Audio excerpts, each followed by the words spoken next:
Hello everyone, welcome back to your favorite channel. So students, Odia honours रो class करिया पे बहुत पिला माने रिक्वेस्ट करथले मु कहि आछली पिला माने यस हम करबा टिके वेट करंतु खाली मो हाथ को नोट्स एंड गाइड सब जिन टिके मिली जाव तने हम स्टार्ट कर दबा। ठीक अछि फाइनली मिली गला बट नोटटा हैंडमेड नोट किछटा मते मिलिनी जोटा कि मिली जिवो बहुत शीघ्र मिली जिवो सेटा भी आपन साथ हम शेयर करिवि बट क्लास स्टार्ट कर दबा हमें जति भी मिलची सेति को हम क्लास स्टार्ट कर दबा। ठीक अछि तो आज हम पिला माने पढिबा ओडिया साहित्य रो जुग ओडिया साहित्यर जुग जो रही आपंकर चर्या गीतिका जुग मैंने सब जुगटा कौन माने आम इंग्लीश यदि कहवा इंग्लीश अनर्स पिला जैसे पढ़ुं एज पढ़ुं है अच्छी तो मैंने अथर मान एज अच्छी जमी शेक्सपियर के एज अच्छी मिल्टन को एज अच्छी देन कहवा चसर को एज रोचे एलिजाबेथन पीरियड रोचे एलिजाबेथ को एज रोचे देन आपंकर मैंने सब इंग्लीश रोचे तो से भाव आपंकर ओडिया भी ये रही ओडिया साहित्य जुग रही एज रही तो कौ जुग कौन कौ जुग केते भाग विभक्त या नहीं जो क्वेश्चनटा आपंकर आसे से जाना पूर्व आप फास्ट जाना पड़ो जो ओडिया साहित्य जुग कौन जुग न जाने आप पढ़ा स्टार्ट करेंगे चलो तो डेरी करेंगे स्टार्ट करवा ओडिया साहित्य जुग देख पे ओडिया साहित्य जुग को आमर तीन भाग में विभक्त कराई तीन भाग में विभक्त कि पुणी आहरी भाग भाग कराई जमी देखो फास्ट कहली कौन प्राचीन जुग मध्य जुग आ आधुनिक जुग प्राचीन कहले कौन पुराणा जुग पूर्व जुग बुझे मध्य जुग कहले मिडिल पीरियडटा मध्य जुगटा कहुच्छे आधुनिक जुग कहले वर्तमान जुग कहुच्छे वर्तमान माने मॉडर्नाइजेशन है आधुनिक जुग सरिकी जो सरी प्राचीन जुग सरिकी मध्य जुग सरला जो जुगटा आरंभ है कहला आधुनिक जुग ताले ये प्राचीन जुग को मध्य तीन भाग में विभक्त करा कौन तीन भाग में प्राक सारला जुग आ पंचसखा जुग है प्राक सारला जुग आ पंचसखा जुग पे यहाँ बहुत इंपोर्टेंट ये जोटा रोचे ये आप पढ़े प्राक सारला जुग भितर आप दुईटा जिन पढ़े गोटे चर्या गीतिका और गोटे नाथ साहित्य तो आज आम चर्या गीतिका देखा ठीक अच्छे तो प्राक सारला जुग आम चर्या गीतिका और नाथ साहित्य दुईटा जिन रोचे आम चर्या गीतिका देखा तापर आपंकर सारला साहित्य रेन आपंकर पंचसखा जुग पंचसखा किए कि तो आप जानी ठीक अच्छे तो एबाउट पढ़ा तेणु एवं जानतु मध्य जुग को केते भाग में विभक्त कराई मध्य जुग को प्राक रीति जुग मध्य रीति जुग आ उत्तर रीति जुग भाग विभक्त आम खाली जानवा दरकार ना जुगटा केते भाग में विभक्त ये आम सेकेंड सेमिस्टर पढ़ा बुझे से भाव में आधुनिक जुग को केते भाग में विभक्त कराई देखो आधुनिक जुग को 5 भाग में विभक्त कराई कौन कौन राधानाथ जुग सत्यवादी जुग सबुज जुग प्रगति जुग आउ अत्याधुनिक जुग पे माइंड रे किसी पशुचे ना नहीं पशु तो वेरी गुड प्राचीन जुग को केते भाग में विभक्त कराला 3 भाग में मध्य जुग को केते भाग में विभक्त कराला 3 भाग में आ आधुनिक जुग को केते भाग में 5 भाग में एबे हमें देखिबा कौन एबे हमें देखिबा जो प्राचीन जुग रही प्राचीन जुगर जो प्राक सारला जुग रही तार दुईटा जिन हमको पढ़ाई दिखाई गोटे हूँ कौन गोटे हूँ चर्या साहित्य गोटे दि जाए आ गोटे नाथ साहित्य दि जाए पढ़ाई बट आम ए चर्या साहित्य पर चर्चा करवा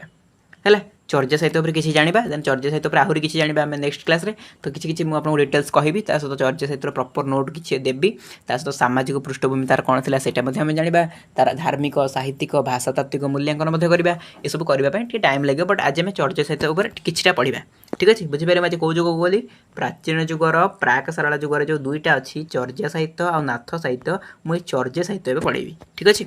चलतु देखो चर्या गीतिका सिंपल जिनस कि ना देखो ये लंग क्वेश्चन गोटे पढ़े ठीक अच्छे ये लंग क्वेश्चन गोटे पढ़े चर्या गीतिकाटा जब पढ़ो आप ये लिखे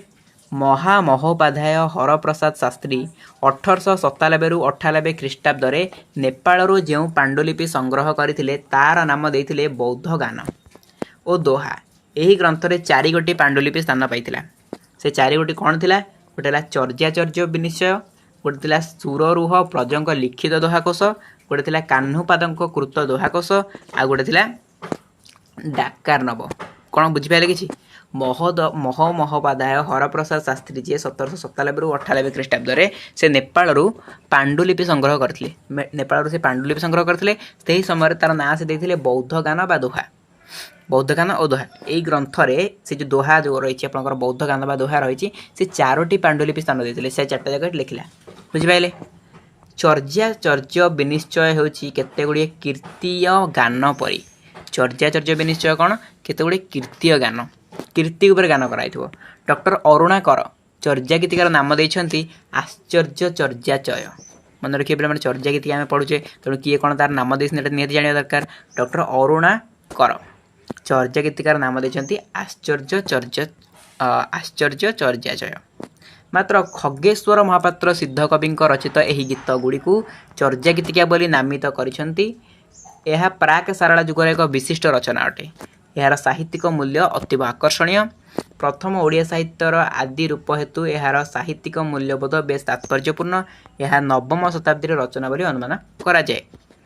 चर्या गीतिकार पट्ट मंजरी बरड़ी मल्हार मालश्री आदि बहु राग रागिणी परिचय मिले बुझेगा। चर्या गीतिकार आम जो देखा विभिन्न प्रकार राग रागिणी अच्छी आम जो चर्या गीतिका पढ़ुचे तो विभिन्न प्रकार राग रागिणी अच्छी कौन पट्टमंजरी गोटे अच्छी बरड़ी अच्छी मल्हार मालश्री एमती बहुत सारा राग रागिणी अच्छी। यार कविता गुड़िकर तत्कालीन बौद्ध सहजिया धर्मर प्रभाव लक्ष्य कराए माने कविता पढ़ले आम जापर से समय धर्म कौन थी चर्या गीतिका कविता गुराक बुझेगा। तो यही सहज साधना एवं शून्य साधनार धारा सही कालर पंचसखा साहित्यर बाट दे आधुनिक काल में भीम भोई रचित साहित्य पर्यंत गड़ी आसी। सिद्ध साधक माने दोहा बली रचना कर काया साधन नाना रूप यही गीतिका गुड़िकर प्रतिफलित होती यार परिचय ओडिया साहित्य प्रदान करुच्ची। सिद्ध कवि मानकर कल्पना विलास अनेक समय अत्यंत हृदय और उपभोग्य होता है। दृष्टांत स्वरूप निपारे देखो जई से चांद उइया होई चियराज तैसे से माने जो ये लेखा गुरा सब चर्या गीतिका लेखा बुझे। तो देखो नवजित पूर्णचंद्र सदृश बोधिचित उदय हो शोभा पाई से कलंक ना गुरु उपदेश मोह आदि रिपु दमन करने द्वारा ता निर्मल हो माने जो कविता पढ़ले जो कवितार किसी अंश पढ़ले से एक्सप्लेन करुँच इंद्रिय आयन आदि शून्य प्रवेश करी अर्थात बाह्य विषय लिप्त होना सबु विकल्पर मूल बीज चित्त से चित्त साधना हेतु वर्तमान शून्य सदृश होइतिबारु से शून्य बीज को शून्य सदृश वृक्ष जात होइछि एवं तार छाया काया काव्यचित्तरे बा त्रिभुवन रे विस्तारित होई निखिल जगत रे शांति दूर करुछि। तो ये खाली एक्सप्लेन कर कौन देन आहरी गोटे से पुणी सेमती गोटे पोएमटा देती एंड ताकू एक्सप्लेन करी। तो आपको बोरिंग लगे मुझे जानी मुझे कहूनी बेसी डायरेक्ट एठिक आसतु। अनेक गीतिकार सामाजिक जीवन वास्तव चित्र फुट तो कौन हुए चर्या गीतिका जो लिखाई जो चर्या गीतिका साहित्य लिखाई से टाइम रे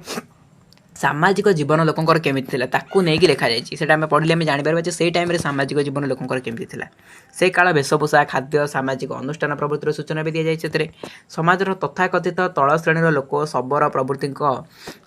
संपर्क में बारंबार उल्लेख कर जो शबर थे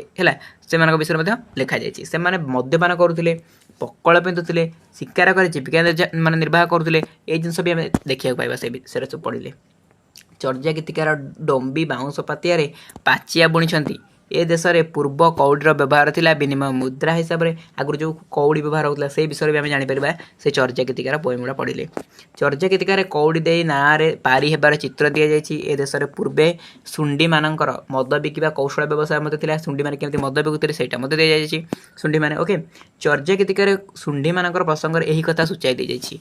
केवल सामाजिक जीवन चित्र प्रदान कर चर्या गीतिका निजर वैशिष्ट्य संपादन करना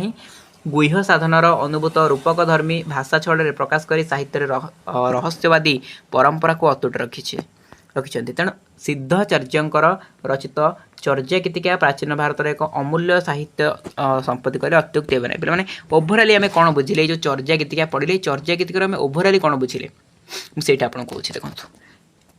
चर्या गीतिकार आम यह बुझिले कि चर्या गीतिका साहित्य कहले यहाँ गोटे पोएम टाइप लिखा होता है माने पद्य भाया लिखा होता एंड से पूरा सामाजिक माने जिनसटा कौन थी से समाज केमी चली ताऊपर संपूर्ण भाव बरणी से पोएम मध्यम दिखाला आप से पद्य गुड़ा यदि पढ़े चर्या गीतिका पद्य से जापर से समय सामाजिक अवस्था कौन थी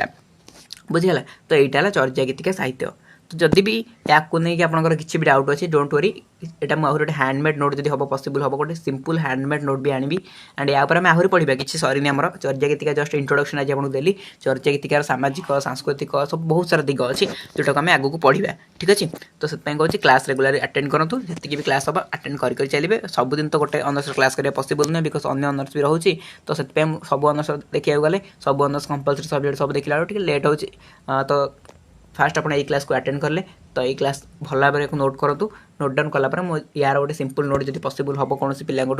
कॉलेज डका है तो मुझे से आपको देवी ठीक अच्छे जदि हम ना आम पढ़ा तार जो जहाँ भी गाइड्रे अच्छी जहाँ भी बुक्रे अच्छी नहीं आम पढ़ा ठीक अच्छे तो आशा करुँच आप डाउट क्लीयर हो तर्जय के बुझीपारे ये जिनसा बहुत भल भाव नोट करेंगे ओडिया साहित्य जुगटा को भल भाव नोट करेंगे ठीक अच्छे तो पे आज क्लास को एटेंड करवा थैंक यू सो मच।